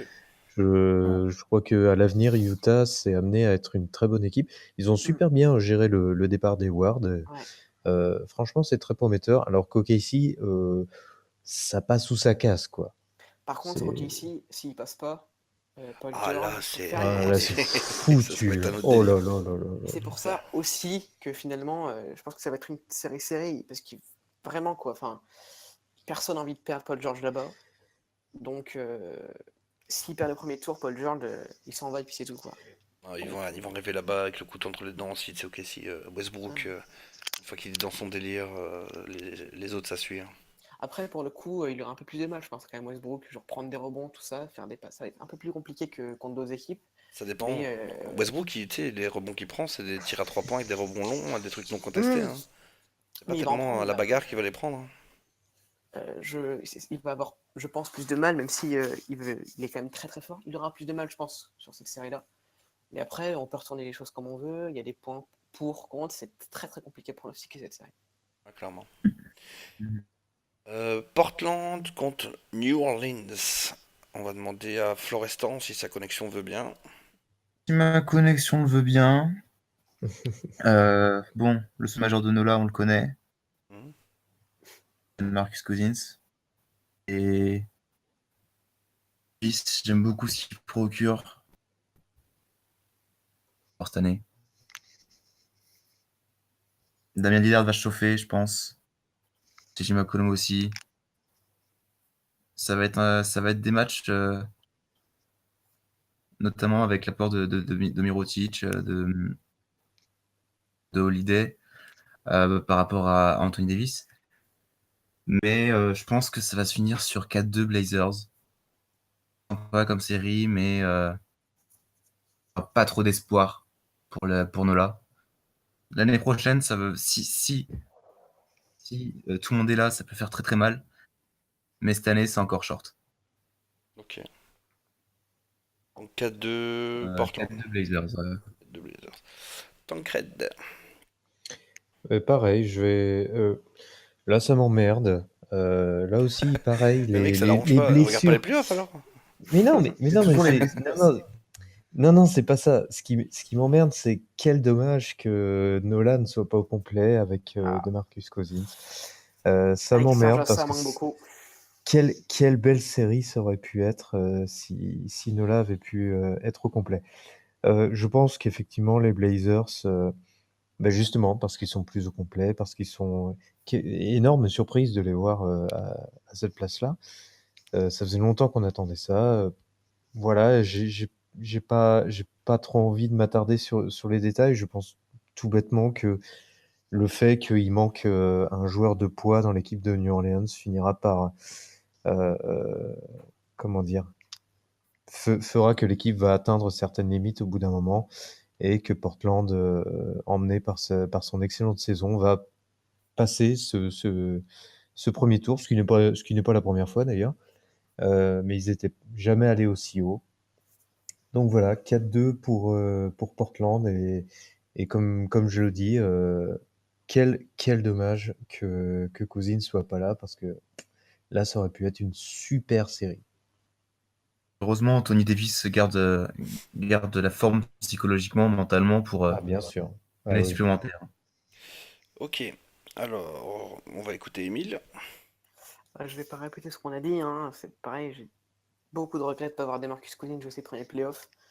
Ça aurait pu être dingue, mais bon. Ce qui est sûr, c'est que là, comment dire, Portland, ils ont Lillard et McCollum, et en face, la défense de New Orleans, il n'y a pas vraiment de défense. Donc c'est juste pour ça que Portland, ils vont passer. Enfin, sur le papier, elle a l'air serrée cette série, mais je trouve pas parce que Lillard, par exemple, hier contre Utah, donc une bonne défense, il fallait gagner ce match. Il a mis 36 points et ils l'ont gagné. Lillard, dans les grands rendez-vous, je pense que c'est un des mecs les plus sous-estimés et les plus au rendez-vous, quoi. Il rate jamais un moment. Quand il faut être là, il est là. On a tous un moment en mémoire des gros buzzer beaters, des 3 points énormes. Il est toujours là. Donc là, il va faire une série assez monumentale, je pense. Enfin, monumentale. Il va être très régulier et très bon. Alors qu'en face, donc New Orleans va se reposer essentiellement sur Anthony Davis, qui va sans doute faire de Nourkic son paillasson, ça c'est pas la question, mais tenir, J'allais dire son rouleau de tenir, PQ, moi, donc vas-y.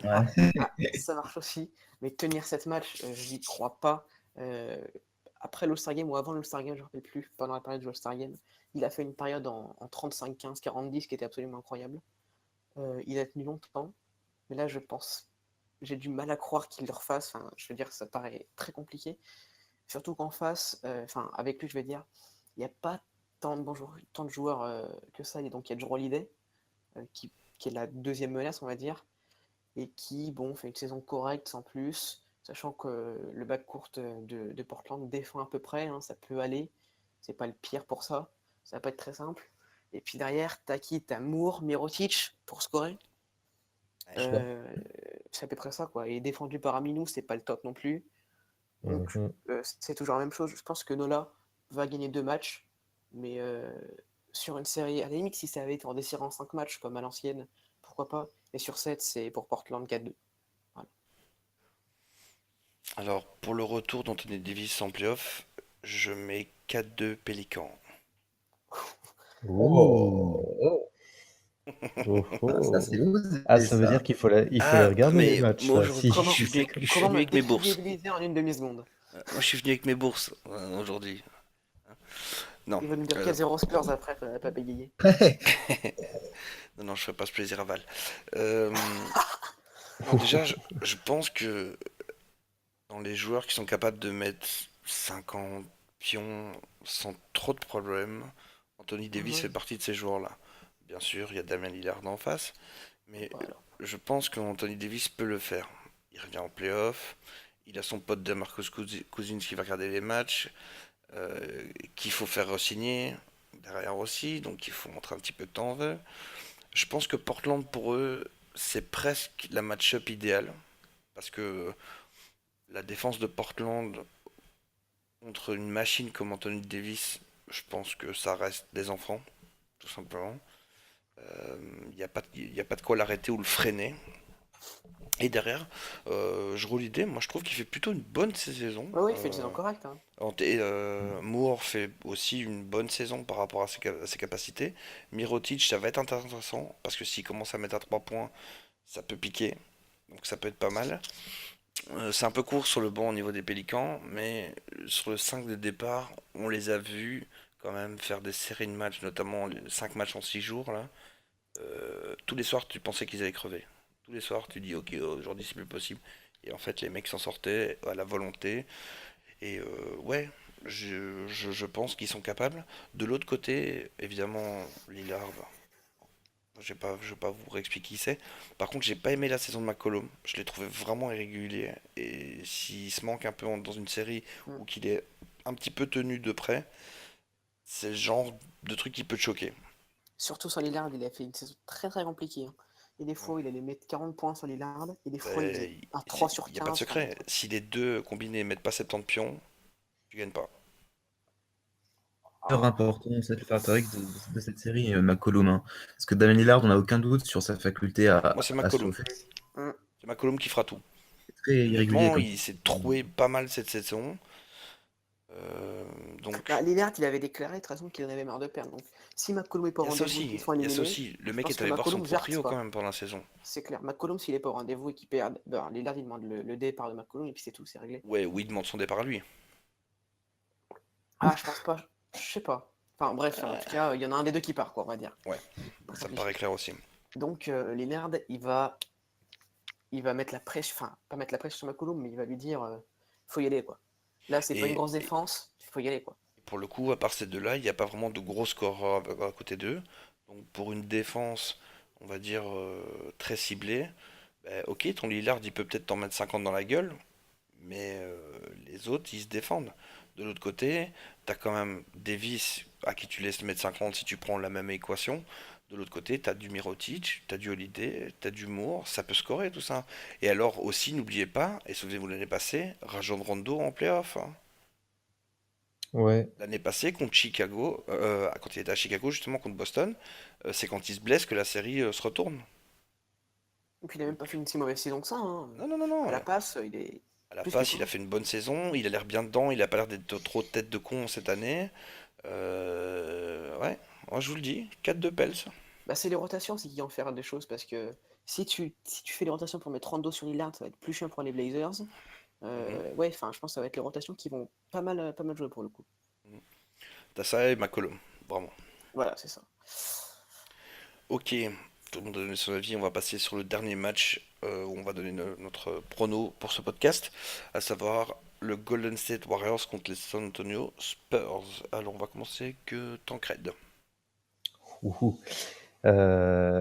Ça c'est quand même hyper chiant pour Golden State qui est un peu dans une phase un peu dilettante, un petit peu ouais bon, je fais mes matchs à l'arrache, j'attends que toute l'équipe revienne au complet. Et là, au premier tour, ils se tapent les Spurs, qui est quand même l'équipe qu'on n'a pas vraiment envie de se taper au premier tour. Euh, L'inconnu, là encore, hein, c'est les blessures. Qui va être là et dans quel état? Je pense Curry est évidemment pas là et Golden Kawhi est pas là. State. Tu ne resteras pas là, c'est Oui. clair. Alors, ni l'un ni l'autre. Alors, je pense évidemment que Golden State va passer. Maintenant, les derniers matchs de Golden State ne me rendent pas particulièrement optimiste. Je vais dire un petit 4-2. Je me termine sur un petit 4-2. Parce que les Spurs, ça fait. Bon, quand on est en 2018, bon, ça fait 11 ans qu'on les enterre concrètement. Bon, ça fait 11 ans qu'ils sortent de terre à chaque fois. Donc ils vont se battre, ils vont utiliser leurs qualités. On a Ginobili, on a Parker, il n'y a pas Kawhi. Bon, ça c'est un peu emmerdant. Maintenant, il y a toujours l'effectif qui est autour, il y a toujours Coach Pop. De l'autre côté, il y a l'armada des Warriors, dont je ne doute pas des capacités et des capacités offensives et défensives. On a quand même Draymond Green, Thompson, il y a Durant qui est là, bon, Curry sera pas là. Donc bon, ça me paraît évident que Golden State va gagner, mais ça me paraît évident que San Antonio, ils vont tout faire pour les faire chier. Et vu les derniers matchs, la dynamique de Golden State ces derniers temps où ils sont là en mode. Enfin, un truc que je trouve par rapport à Golden State, c'est qu'en fait, ils pourraient gagner effectivement tous les matchs avec 40 points d'avance, mais en fait, on a plus l'impression que les gars, ils sont là en mode on va leur laisser 10 points d'avance et puis à la fin, on fait le rush pour terminer le boulot. Le peu de matchs que j'ai vu cette année, c'était ça.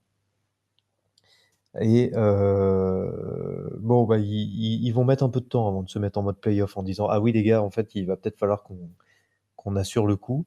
Donc, je vois quand même San Antonio leur en bouffer deux. Pour le reste, Golden State devrait faire le taf. Et alors, par contre, Golden State, là, je suis inquiet pour eux quand même, hein. Surtout, là encore, pareil, au niveau des blessures, là, il faut voir qui est là. Ok. Émile? Je suis pas du tout d'accord avec ce que tu viens de dire. Ah, Pour le coup. c'est intéressant, alors. Ouais, non, mais c'est Vas-y. intéressant. Parce que Golden State sont qualifiés depuis un petit moment déjà. On sait déjà, enfin, on le sait depuis quelques années, quand ils marchent assez bien sur la ligne. Souvent, bon, ils relâchent la pression pour pas forcer et tout. Là, ils avaient des blessures en plus. Alors, je vois pas pourquoi ils forceraient. Je pense qu'ils étaient clairement sous contrôle. Les mecs font jouer 30 minutes à Quinn Cook. Pour en arriver là, ça veut dire que tu ne vas pas forcément le gagner, le match contre Phoenix, par exemple, hein. Tu t'en fiches un petit peu. Euh, Il a quand même signé 2 ans derrière. Non, mais je dis pas que c'est un mauvais joueur, hein, attention. Je dis juste que enfin, tu vises pas avec la victoire là, à fond, quoi. C'est pas Mhm. grave si tu le perds. C'est pour ça que moi, je vois pas leur dernier résultat comme un mauvais signe. Comme pour les Sixers, finalement, leurs 16 victoires, bon, il y en a quand même 12 qui ont des équipes qui n'ont pas été en playoff. C'est à relativiser, au final. Et après, pour les Spurs, c'est clair que c'est une équipe que tu n'as jamais envie de jouer. D'ailleurs, gros regret aussi, un peu comme pour Cousins, c'est pas avoir Kawhi dans cette série. Parce que Mm. là, avec Kawhi sans Curry, c'est pas du tout pareil. Ça Oh peut oui. clairement être pour les Spurs. On va pas refaire l'histoire, mais voilà. Curry est pas là. Bon, il y a quand même Klay Thompson, Kevin Durant, Draymond Green. Draymond Green qui va défendre sur Aldridge, vraisemblablement. Hein, voilà.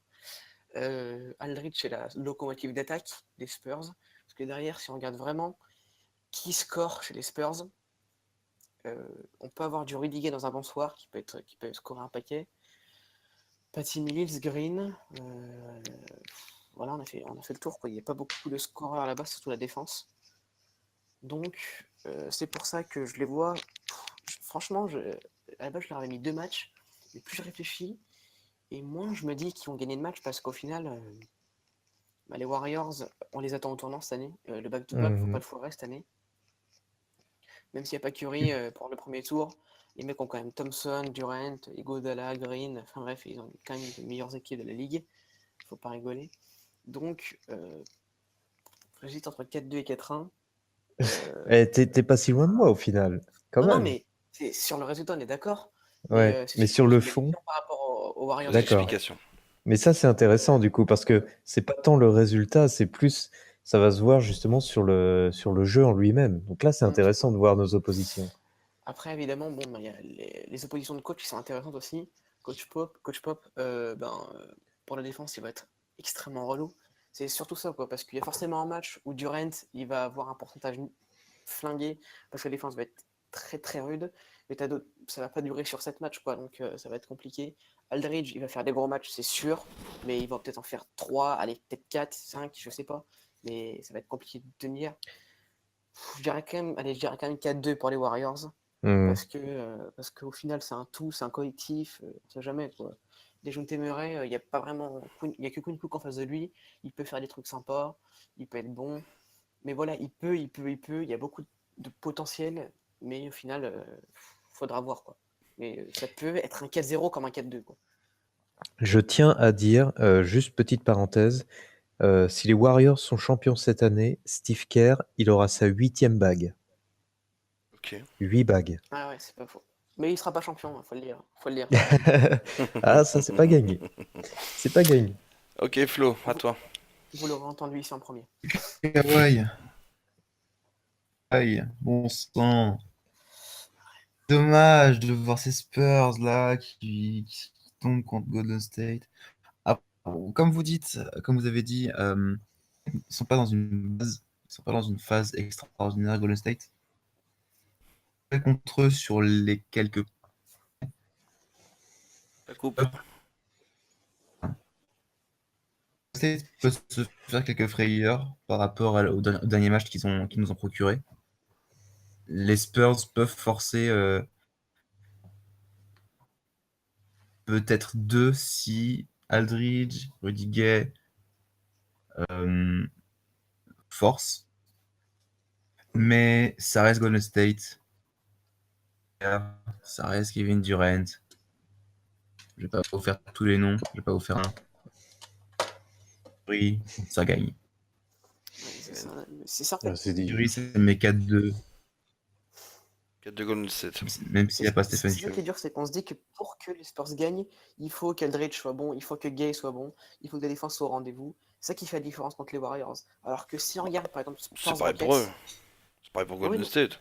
ouais, mais je trouve que ils ont plus de. Déjà, ça défend. Bon, c'est quand même une défense très correcte, hein, Golden State, ça va. Et puis il y a quand même. Bon, Curry est pas là, mais il y a quand même pas mal de possibilités d'attaque, je trouve, comparé aux Spurs. Alors que si tu regardes par exemple Spurs Rockets, et ben, la défense des Spurs, qui est quand même toujours au rendez-vous, elle fait que les Rockets ont beaucoup plus de mal parce que ils Mes sont 4-2. beaucoup basés sur le tir à 3 points et ils ont moins de solutions offensives autres que les 3 points que les Warriors. Donc c'est pour ça que si tu mets par exemple Spurs Rockets, j'aurais tendance à dire que les Spurs peuvent y aller, les Spurs Warriors, c'est pour les Warriors. Il y a trop de. Ok. On sent quoi, il me manque Kawhi Leonard. Il me Ah ouais. manque. Mais j'aime ce type, j'aime son basket et ça me manque. Ok, on va t'envoyer un poster dédicacé. Où es-tu, Kawhi? Ça me dépite. J'en ai marre. Il est en train de régler son transfert aux Lakers. Il est à New York, Euh, tranquille. hmm, Ah ouais, Onyx. Oh, qu'est-ce que ça serait bien. Non, calme-toi. il fait juste sa rééducation à New York, hein, calme-toi. Ouais. Ah oui, merde. Oh. C'est pas grave. Voilà. Euh, ben, c'est vrai que l'absence de Curry, c'est très dommage pour Golden State parce que il fait, il fait partie intégrante vraiment de ce système offensif qui est mis en place par Steve Kerr.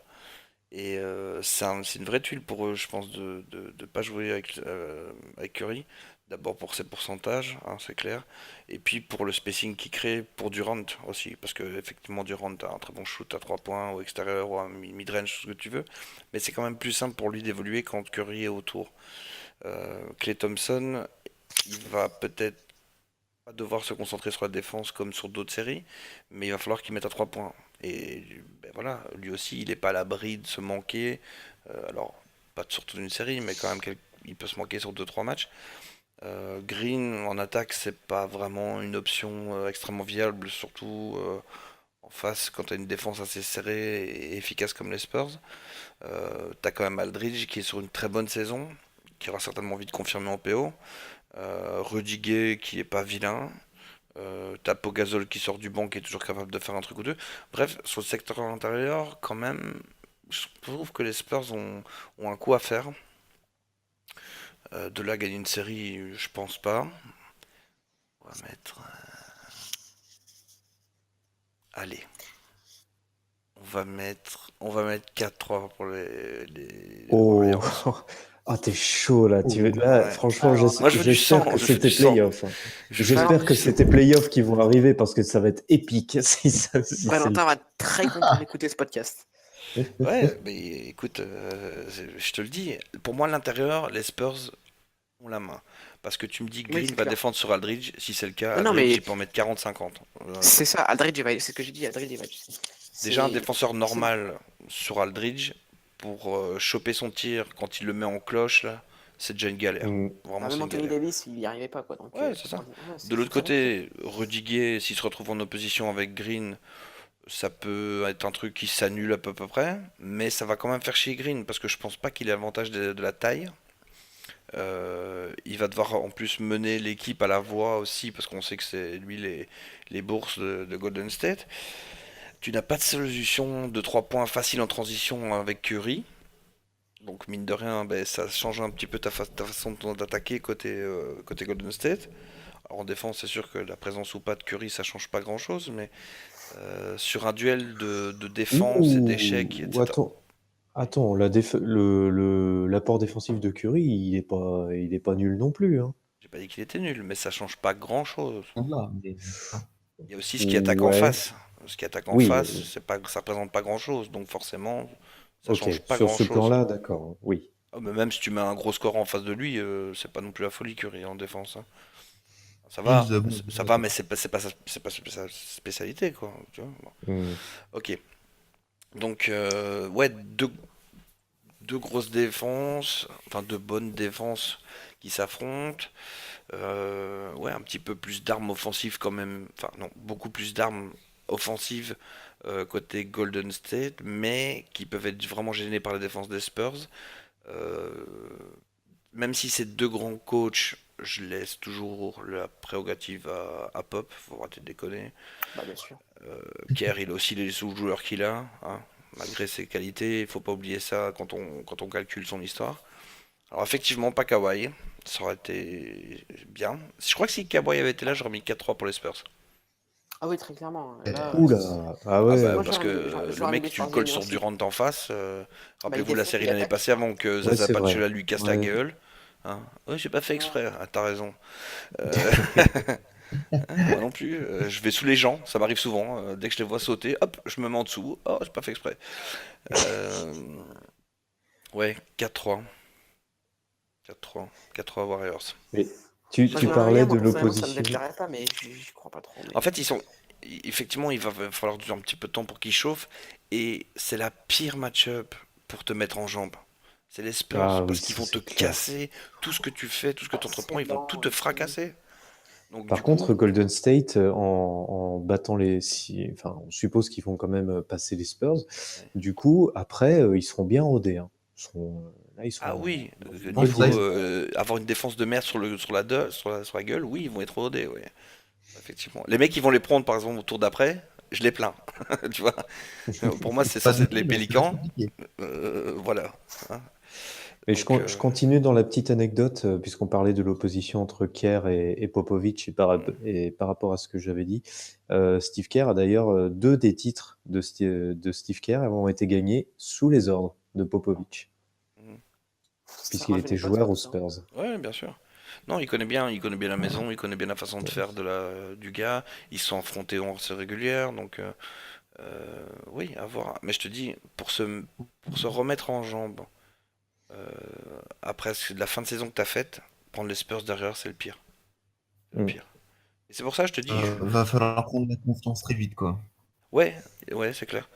C'est clair, il va falloir que Durant charbonne tout de suite et très fort et avec des gros pourcentages. Alors il en est capable, mais il faut quand même le faire sur minimum 4 matchs. Ça reste pas simple, même pour Durant. Il faut que Thompson mette dedans comme un cochon. Parce que sinon derrière, tes options à 3 points, t'en as quand même pas 1000. T'as quand même t'as Bell et Cook, je crois qu'en expérience playoff, hein, bah, c'est pas ouf. Javal Euh, Magui aussi, hein. Ouais, alors Javel McGee, tout ce que vous voulez. Euh, David West. Désolé, hein, mais contre les intérieurs des Spurs, Javel McGee, c'est mignon. T'as Nick Young qui sort du banc, t'as plus Omri Caspi parce que tu l'as baillé pour prendre ton Queen Cook. Mm. Il reste quoi là? David West, David West. c'est pas, voilà, pas ouf non plus. En plus, lui dans le genre, on te connaît, je crois que ça va, niveau Spurs. Euh, ouais. Si ça met un peu dedans, si Dejounte Murray fait des bons PO, j'attends aussi Tony Parker en sortie de banc. Attention, Ouais, parce que notre petite. lui, en termes d'expérience contre de la deuxième unité des Warriors, ça peut être très chiant. Donc, ouais, non, 4-3, 4-3, mon petit Ah, 4-3, j'aime bien. je trouve qu'il y a trop de. Ginobili en 30, De quoi? On sous-estime. Qui parle là? Vas-y, Florence. Vas-y. Ginobili en 30-10-10, là, c'est parti. Ouais, Ginobili, j'avais oublié aussi. Lui aussi, il va faire chier. C'est obligé. Je trouve qu'on sous-estime trop les Warriors, moi. Enfin, je trouve qu'on sous-estime trop. Bah, on prend trop en compte la fin de saison. C'est un peu comme les Cavs, souvent. Hein, les Cavs ont dit, ouais, leur saison régulière, voilà. Mhm. Puis au final, bon, on sait ce que ça fait. Hein. On se retrouve en juin, en finale. Et je trouve qu'il y a un peu trop de. Comme tu as dit, enfin, tu dis si. Comment t'as dit? Si Dejounte Murray fait des bons playoffs, bah, je trouve qu'en fait, il y a trop de si pour que les Spurs fassent un 4-3, quoi. Il y a trop de conditions. Attention, je me base pas que sur la régulière ou sur tous Messi. Il faut pas oublier qu'il y a un fait, c'est que Curry est pas là.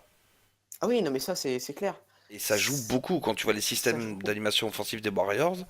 Il fait Mm. énormément en petite pause d'écran, en mobilité, en coupe dans le backdoor. Il est très Ouais, chiant parce qu'il bon, faut avoir tout le temps Mm. l'œil dessus. Ah, c'est juste que je trouve qu'il y a plus de, comment dire, de certitude, en fait, du côté des Warriors. Ils savent qu'en fait, s'ils vont jouer contre une défense relou, ils savent aller voir Aldridge très fort. Ils savent qu'il y a peut-être un joueur du banc, deux joueurs du banc, Gino Billy et Gay qui peuvent sortir comme ça. Mhm. Ils savent que ça peut arriver. Mais en face, bah, eux, ils sont sûrs de leur force. Ils savent que Klay Thompson, Ça peut bah, être un c'est défaut un. aussi, ça. Non, mais je pense pas qu'ils aient la grossette à ce point-là, tu vois. Enfin, on en a parlé pour les Bucks. Si ils ont cet état d'esprit-là, cet état d'esprit en se disant, bon, voilà, on est sur nos forces, ça peut pose de problème. Je pense pas que les Warriors soient comme ça. Parce que s'ils étaient comme ça, ils auraient pris les clubs de l'année dernière par-dessus la jambe, ils auraient pas gagné. Enfin, tu comprends ce que je veux dire. Mhm. Ils ont des Et certitudes, ils pourtant, se la prennent pas. suffisance des Warriors, c'est un défaut qui a souvent été relevé. Hein. Alors ici, c'est Avec les Curry, PO, tout ce que tu veux, ok, d'accord, mais surtout avec Curry, je trouve. Surtout avec Curry. Parce que Curry ouais. était une certaine assurance. Enfin, je sais pas. C'est pas que je les sous-estime, mais je trouve que l'opposition des Spurs, c'est toujours très chiant à prendre. Voilà, c'est toujours très chiant, mais c'est ce que je te dis, la défense est chiante. Mais après, en termes de conditions pour qu'ils aillent loin, ils vont être chiants, mais les Warriors le savent. Kerr, c'est pas non plus n'importe qui, hein. Il peut coacher en fonction, il l'a déjà fait l'année dernière, sans Kawhi bien sûr. Donc voilà, il sait à quoi il va s'attendre aussi en termes de défense pure. Après le reste, voilà quoi. Regarde l'année passée, tout le monde était là. Ils se font casser la gueule par les Spurs. Kawhi Hum, sort, hop, il Kawhi sort. gagne. Cette année, il y a pas Kawhi, mais il n'y a pas Ouais. Curry de l'autre côté. Ça fait quand même de gros absents. Donc, Ah, je trouve qu'en fait, la défense de Kawhi fait plus mal que la défense de Curry. Parce que Kawhi, il ah bah défend oui, bien sûr. en plus, Et il défend sur l'attaque le médias, aussi. et il scorait, voilà, c'est ça. Alors que Curry, même si tu disais que c'était un élément un peu central de l'attaque, c'est juste, en fait, si tu regardes l'effectif de base là, des Warriors sans Curry, c'est une des meilleures équipes de la ligue. Et en fait, si tu rajoutes Curry, c'est ce qui fait que cette équipe, elle devient injouable. En fait, c'est pour ça que si tu avais Actuellement, c'est Curry, le tu métronome. pourrais éclater les Spurs, mais sans Curry, tu domines largement les Spurs pour moi, Je te sans pour dis autant que les exploser. tu sous-estimes beaucoup, je pense, ce que Curry fait dans le système d'attaque des Warriors. Vraiment, Ah bah ça, il vraiment. apporte, il apporte. Parce que c'est du drive, du shoot, de la coupe, des écrans. Quand tu regardes les systèmes flex des Warriors, je vais pas rentrer dans le technique et tout, mais Ah, je m'y connais pas, c'est aussi bien que dans le ouais, système, voilà, c'est ça. Donc pour ça c'est sûr, hein, je te le laisse. les trois quarts du système sont faits pour faire croire à la défense adverse qu'il va prendre un shoot à 3 points. Et donc du coup, tu te mets à le suivre de partout pour l'avoir à l'œil. Là, il est pas là. Tu perds quand même en drive à l'anneau. Tu perds en 3 points. Tu perds en passing. Enfin, tu vois, tu perds sur pas mal de choses. À compenser, c'est infaisable, déjà, parce que bah, Curry, faut pas déconner. Bah Mais, t'as pas une coupe, quoi. ouais. Mais Ça va pas compenser. même pour essayer allez, d'atteindre un petit peu son niveau, même ça, c'est déjà pas simple. C'est vraiment déjà pas simple.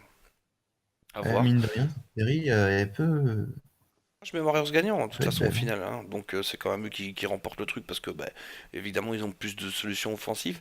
Mais honnêtement, c'est pas, c'est j'accuse pas les gens de sous-estimer les Spurs, mais plutôt de mésestimer l'importance de Curry dans le système d'attaque. Vraiment, Ça sera intéressant à voir en tout cas. Parce clairement. qu'ils vont Très pas, Kerr clairement. va pas aborder la même chose qu'en régulière. Parce qu'avec cette défense-là, Ouais. ouais, ça va être intéressant. Bon, quoi qu'il en soit, sur l'ensemble des matchs sur lesquels on a échangé, je l'ai dit plusieurs fois, franchement, si tout le monde était au complet, ça serait Ah bah vraiment génial. Et c'est bien après, dommage que certains absents, les absents vont nous manquer, mais on aura de belles séries. Les absents vont nous manquer. Mais s'ils avaient été là, ça aurait été une des meilleures séries de playoffs de ces 4-5 dernières années. Ce après qui me s'ils manque avaient Sur quand été même, là, il n'y c'est aurait pas eu les mêmes matchs. Donc ce qui me bon, manque, c'est ça ce qu'il faut qui se me dire. manque, c'est un duel légendaire, tu vois, Oh, ça une va venir, ça. rivalité. Non, mais tu vois, sur papier, là, il y a pas deux équipes qui sont particulièrement rivales, tu vois, qui s'affrontent. Il n'y a pas Mais un Cleveland, Miami, par exemple, tu vois, une opposition Wade-LeBron. T'as pas un avec, OKC, Golden State. T'as au fil des pas. saisons, j'ai toujours eu ce sentiment que le premier tour des playoffs était un genre de continu de la saison régulière. C'est pas faux. Je pense que les playoffs deviennent vraiment Au deuxième quelque tour. chose de particulier au deuxième tour. Mm. On sent qu'il y a encore la dynamique de la saison régulière au niveau du premier tour et ça permet de rentrer dedans un petit Surtout au peu. premier Et après match. le deuxième tour, c'est vrai, voilà. Puis après, ça se lance. Là, c'est normal qu'il n'y ait pas forcément un duel mythique tout de suite. C'est au sommet que ça se passe. Et à mon avis, ça va très rapidement arriver. En tout cas, on suivra ça de près. En tout cas, merci Flo, merci Émile et merci Tancred pour vos avis. On espère Yes. que ce podcast vous a plu. Passez des excellents playoffs. On se retrouvera certainement après pour commenter le deuxième tour et donner nos pronostics. Voir si on s'est planté, voir si mes coups de bourse sur la table c'était du vent ou si j'avais vu juste. Et si je vais C'est payer mon espoir. McDo? Ah Si tu ouais. vas payer ton Allez, McDo, Washington. allez Washington, on le dira jamais assez. Et ben voilà, d'ici là, portez-vous bien. Hashtag Quoi? Flo, on n'a plus rien compris. On entend Daft Punk Washington. qui parle, on sait pas ce que tu dis. C'est pas grave, on va couper là. En tout cas, merci beaucoup d'avoir écouté ce podcast et on vous souhaite une bonne journée, une bonne soirée, des bons matchs de playoff de premier tour et on se retrouve vite sur QIBasket.net. Ciao! À Salut. bientôt. Salut, salut.